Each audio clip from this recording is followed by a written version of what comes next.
O olho da pogona não explodiu. Essa foi a preocupação do tutor do animalzinho.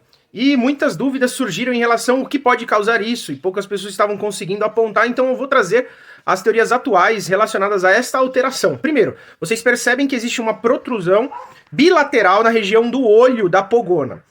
A descrição é, isso é protruso, ela consegue retrair, depois de algum tempo desaparece o problema e o animal tem a visão normal, tem as características naturais como se não tivesse acontecido nada. Estes são os fatos iniciais, então vamos entender isso primeiro. Então inicialmente vamos entender por que poderia ter uma protrusão na região da cabeça e não em outra parte do corpo.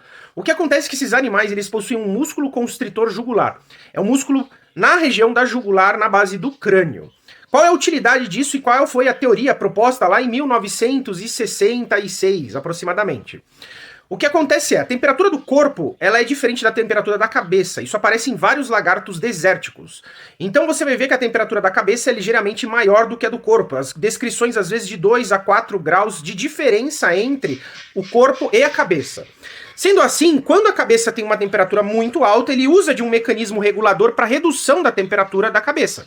E aí que entra a jogada da regulação do esfíncter da jugular para direcionamento do fluxo. Um mecanismo semelhante vocês vão encontrar em lagartos do gênero Phrynosoma. Esse lagartinho é aquele que consegue aumentar a pressão da cabeça, fazer um acúmulo de sangue nos seios periorbitais, em volta do olho, tentando simplificar, e ele rompe a membrana desse seio e ele joga o sangue pelo olho contra o predador, como um mecanismo de defesa. Então ele joga esse sangue, depois de um tempo ele se recupera e ele pode fazer isso várias vezes sem um prejuízo para ele. Então também é um lagarto desértico, também aumenta a temperatura da cabeça, só que ele consegue ejetar o sangue do olho, da região do olho, né, do seio, para fora, como um mecanismo de evasão à predação. Então, se a temperatura ambiente está muito alta, se ele mantém a cabeça mais próximo do calor e acaba aquecendo muito, isso acaba fazendo com que ele tenha esse mecanismo de resposta adaptativa para equilíbrio térmico.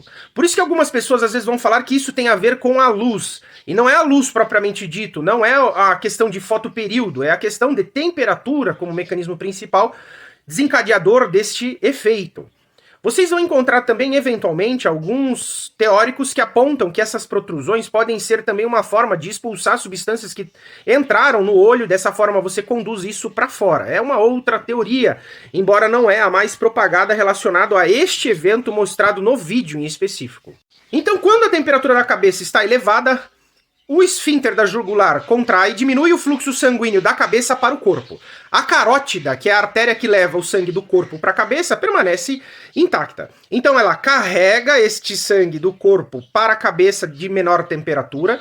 Por um mecanismo contracorrente existe a troca de calor da jugular com a carótida. Nisso nós temos o aumento da pressão na cabeça e existe a protrusão dessas estruturas oculares.